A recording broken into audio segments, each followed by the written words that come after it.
কি মনে করেন, কি ভাবেন আপনি? আল্লাহ তাবারক ওয়া তাআলা আপনাকে পাঠিয়েছে এমনি এমনি? বাবা আদম সন্তান, এখানে যে হাজার হাজার আশিকরা, সব নবীর শাহজাদা, সব নবীর শাহজাদা। আবারও বলছি, সব নবীর শাহজাদা, প্রিন্স। আজকে নবীর শাহজাদারা কি করছে? এক শাহজাদা আরেক শাহজাদারে কাটে, মারে। কিসের আশায়? রাজনীতির জন্য, খেলার প্লেয়ার থেকে শুরু করে ধর্মের জন্য কাটে, তাবলীগের নামে কাটে, আল্লাহ রাসূলের ইসলামের নামে কাটে। ভয় করুন, সেই সুবে কিয়ামতের কথা স্মরণ করুন।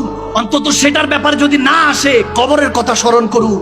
ওই কবর, ওই গর্তটা যেটা একদিন আপনার জন্য খোঁড়া হবে বান্দা। আপনাকে যে কাঁধে চড়ে নিয়ে যাবে কোনো পর না, সাথে শত্রুতা ছিল সে না। দেখবেন আপনাকে কাঁধে চড়ে নিয়ে যাচ্ছে হয়তোবা আপনার সন্তান, হয়তোবা আপনার সবচেয়ে ক্লোজ বন্ধু, আপনার হয়তোবা বাবা, নয়তোবা সন্তান। আপনার সবচেয়ে আপন মানুষটা আপনাকে দাফন করার জন্য গর্তে নিয়ে যাবে। ওটার নাম কবর।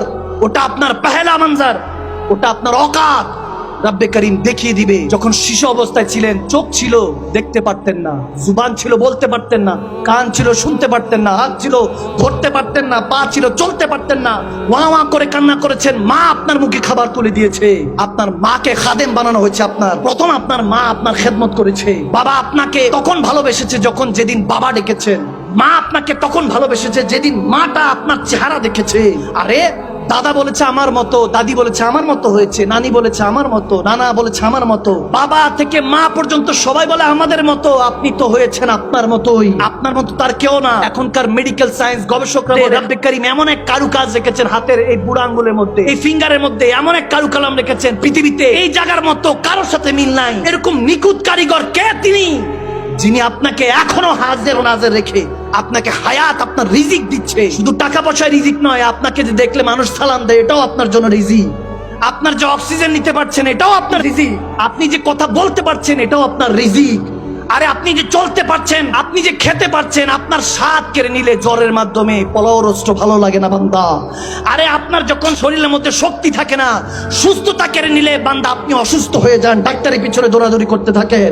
বান্দা, আপনি যেই জায়গা জমিন, যে দুনিয়াদের জন্য মারা মারা ফিরছেন, কেউ আপনাকে ভালোবাসে না। যতক্ষণ টাকা আছে, পকেটে ফুলুস আছে, ততক্ষণ আপনার নামে জুলুস আছে, মিছিল আছে। আপনার টাকা শেষ, আপনার যশ খ্যাতি শেষ, বান্দা আপনার কথা কেউ স্মরণ রাখবে না। আর যখন ওই 9 মাস 10 দিন, 10 মাস 10 দিন পানির নিচে, যিনি আপনাকে 70টা পর্দার ভিতরে একটা পর্দা ছিঁড়ে গেলে ডাক্তার আপনাকে তাড়াতাড়ি অপারেশন সার্জারি করে বের করতে হয়, আরে ওই পেটের মধ্যে যিনি আপনাকে হায়াতে রেখেছেন, সে রব্বে করিম বলতেছে, বান্দা আমি তোর জন্য তখনও ছিলাম, আমার নবী তখনও তোর জন্য ছিল। দুনিয়াতে যখন এসেছিস, এখন আমি আছি। আরে কবরের মধ্যে আমার প্যার নবী তোর জন্য অপেক্ষা করছে। হাসরের নবী সুপারিশে আমি আল্লাহ তোকে জান্নাত দিব। কার পিছনে ছুটছিস? ওয়া হুয়া মাকুম আইনামা কুনতুম। কার কাছে যাচ্ছিস? সব ধোঁকাবাজ। একমাত্র ভালোবাসা আমি আল্লাহ তোর মদিনাওয়ালার পক্ষ থেকে ভালোবাসা সবসময় কবুল করি।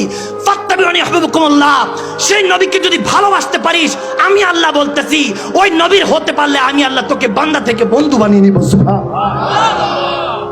বলতেছে বান্দা, মানকে তো দেখ, রব্বুল আলামিনের কাছে চেয়ে তো দেখেন। আপনি বান্দার কাছে যাবেন, রাতে যাবেন, আপনাকে দূর দূর করে তাড়িয়ে দিবে। এত রাতে কেন আসছো? পড়াশো, মাহফিলের জন্য যান, মাদ্রাসার জন্য যান, ভালো কাজের জন্য যান। যে একটা মেয়ের বিয়ে হচ্ছে না, যত ভালো কাজের জন্যই যান না কেন, দূর দূর করে এই রাতে তাড়িয়ে দিবে যে কোনো বান্দা। আপনি চাইলে বান্দা তখন নারাজ হয়। আর আমার নবী বলতেছেন, আল্লাহ নারাজ হয় যে বান্দা আমার কাছে চায় না কেন। আল্লাহ নারাজ হয়, বান্দা আমার কাছে চায় না কেন? আমি দেওয়ার জন্য বসে আছি, বান্দা তুই নেওয়ার জন্য নিবি না, চাইবি না। তুই ইংরেজি ভাষায় চান, আপনি ফার্সি ভাষায়, আরবি ভাষায়, বাংলা ভাষায়, চট্টগ্রাম, কুমিল্লা, সিলেট, 63 জেলার, 64 জেলার যে কোনো এক ভাষায় চান। এই দুনিয়াতে, আল্লাহর দুনিয়াতে যত ভাষা আল্লাহ রেখেছেন, যে কোনো ভাষায় চান। আরে তিনি তো এমন মালিক, কবির কবিতায় চান, কাজী নজরুল ইসলামের গীতে চান, আল্লামা রুমির কালামে চান, আল্লামা ইকবালের কালামে চান, আলা হাজাতের কাসিদাতে চান। মালিক ও খালিকের কাছে কান্না করে বলুন, তাহাজ্জুদে উঠে বলুন। আমার নবী বলেন, তিনি তো এমন খালিক ও মালিক যার জুবান নাই তার তো শুনে। বান্দা তোর জুবান আছে, তুই চাইতে পারিস নাই এখনো। আপনি তাহাজ্জুদে উঠেন, মিলাদ পড়েন, তাহাজ্জুদে নামাজ পড়েন, রব্বে করিমের কাছে বলেন, ওগো আল্লাহ, আমার দিকে নয়, তোমার প্যারা নবী 63 বছরে এক একটি সেজদার দিকে তাকিয়ে আমাকে তোমার বান্দা হিসেবে কবুল করো। কতজন কত দোয়া চাইতে আসে, হুজুর এই দোয়া করেন, ওই দোয়া করেন। একটা বান্দা আসলো না, হুজুর এই দোয়ার জন্য এসেছি, আল্লাহ আল্লাহ রাসূলকে কিভাবে পাবো? সে কামলিওয়ালা নবীর দিদার কিভাবে পাবো?